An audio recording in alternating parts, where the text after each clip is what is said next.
ये तो हैरत की बात है। सवाल ये कि यूके के सांसद खुद हिंसा की निंदा कर चुके हैं, हिंदुओं पर हो रहे अत्याचार को लेकर बोल चुके हैं यूके के सांसद। उस देश में, उस यूके में, वहां की मीडिया रिपोर्ट में कहा जा रहा बांग्लादेश सबसे बेहतर देश है। ये एक दावे कितने से है? और सवाल ये कि जिस देश में 6 महीने से हिंसा का दौर चल रहा हो, वो सबसे अच्छा और बेहतर देश कैसे? आज इन्हीं सवालों पर सबसे बड़ी बहस। हमारे साथ जो पैनलिस्ट मौजूद हैं, सबसे पहले आपका उनसे परिचय करवा दें। Wing commander retired Praful Bakshi साहब हमारे साथ हैं, डिफेंस एक्सपर्ट के तौर पर। स्वागत है सर आपका। संजीव श्रीवास्तव हैं, विदेश मामलों के जानकार। हिमांशु भट्ट हैं, वरिष्ठ पत्रकार। स्वामी चक्रपाणी महाराज हैं, हिंदू धर्मगुरु। मौलाना अली हुसैन कुब्बी हैं, सचिव AISPLB ऑल इंडिया शिया पर्सनल लॉ बोर्ड के सचिव हैं। मोहम्मद मेहताब उस्मानी हैं, मुस्लिम स्कॉलर।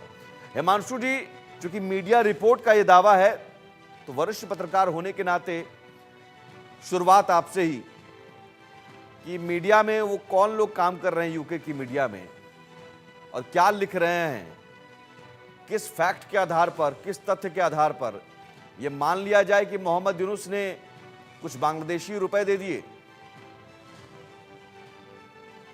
ये वही लोग हैं जो लोग वो इंडेक्सेस निकालते थे कि जिसमें पाकिस्तान, बांग्लादेश, अफगानिस्तान सब भारत से ऊपर रहता था हैप्पीनेस इंडेक्स में। ये सब वही लोग हैं। ये एक नैरेटिव सेट करने की बात है। जहां तक देखे, जो प्रैक्टिकल सिचुएशन है, वो सिचुएशन क्या यूके के ये लोगों को पता नहीं क्या कि बांग्लादेश के अंदर पिछले 6 महीने से क्या हो रहा है।